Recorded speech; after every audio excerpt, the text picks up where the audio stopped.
Tuhan Allah Bapa kami yang bertata di dalam kerajaan surga, kami bersyukur Tuhan karena kami boleh kembali belajar firman Tuhan.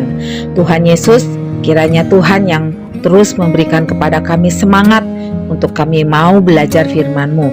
Roh Kudus-Mu memampukan kami, memberikan kekuatan kepada kami untuk kami mau dididik oleh Tuhan melalui firman Tuhan. Terima kasih Tuhan, kami serahkan pembelajaran kami hari ini ke dalam tangan kuasa-Mu. Kiranya Tuhan yang menolong dari awal sampai akhirnya. Ampuni dosa kesalahan kami, ini dalam nama Tuhan Yesus kami sudah berdoa bersyukur, amin. Anak-anak masih semangat ya kita mengikuti Habatus, karena firman Tuhan selalu memberikan kepada kamu dan saya untuk terus bertumbuh di dalam iman kita. Nah, di tahun yang baru ini, tahun 2025, mari kamu saya untuk terus semangat dan terus percaya akan kuasa dan mukjizat yang Tuhan berikan kepada kita semua. Nah, seperti pembacaan firman Tuhan hari ini yang diambil dari Matius 9 ayat 32 sampai 34. Anak-anak, Alkitabnya dibuka dan dibaca di rumah. Saya akan menolong membaca semua ayatnya. Seorang bisu disembuhkan.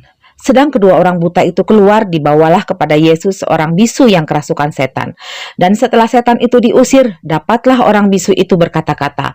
Maka heranlah orang banyak, katanya, yang demikian belum pernah dilihat orang ini Israel. Tetapi orang Farisi berkata, dengan kuasa penghulu setan, ia mengusir setan.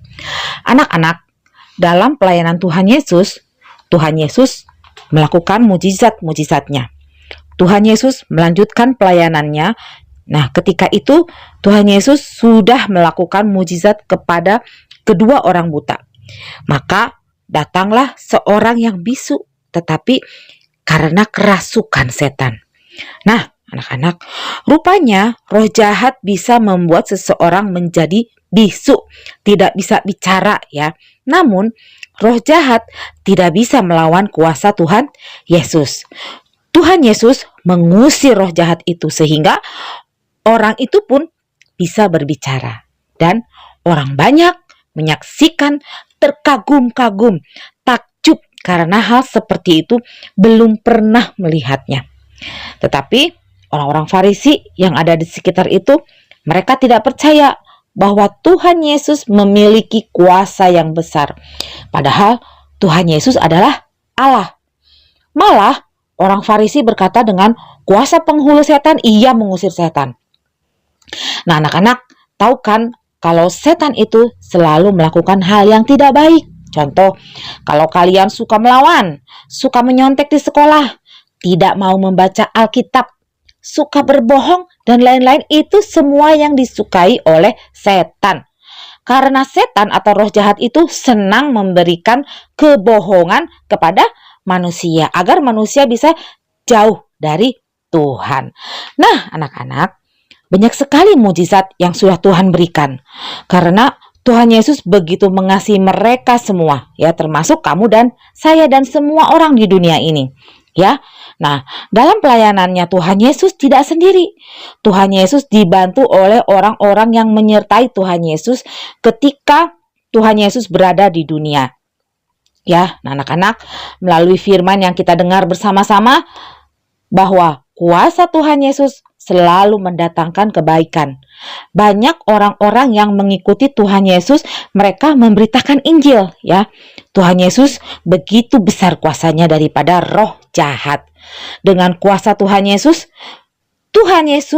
ada di dunia ini untuk menyelamatkan kamu dan saya dan orang-orang di dunia ini dari dosa. Dia rela menjadi serupa dengan manusia, ya. Dia rela disiksa, dia rela dihina, bahkan sampai mati di kayu salib. Itu semua untuk menebus manusia dari dosa. Tetapi pada hari ketiga dia bangkit, naik ke surga, hidup kekal selama-lamanya.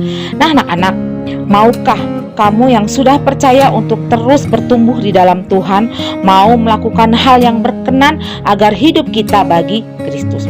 Mau ya anak-anak? Habatus, hidup aku bagi Kristus. Untuk anak-anak yang belum percaya, yang mau menerima anugerah keselamatan dari Tuhan Yesus, Yohanes 14 ayat 6. Kata Yesus kepadanya, "Akulah jalan dan kebenaran dan hidup. Tidak ada seorang pun yang datang kepada Bapa kalau tidak melalui aku. Puji nama Tuhan, mari kita berdoa. Kami bersyukur Tuhan karena dengan kuasa mukjizat Tuhan Yesus, Tuhan sudah menyelamatkan saya. Tuhan Yesus sudah menyelamatkan saya dari dosa yang begitu hina. Tuhan, tolonglah kami semua supaya kami boleh terus bertumbuh di dalam Tuhan, sehingga di dalam kehidupan kami boleh melakukan hal yang berkenan di hadapan Tuhan. Ampuni dosa dan kesalahan kami Tuhan. Hanya di dalam nama Tuhan Yesus kami sudah berdoa bersyukur. Amin.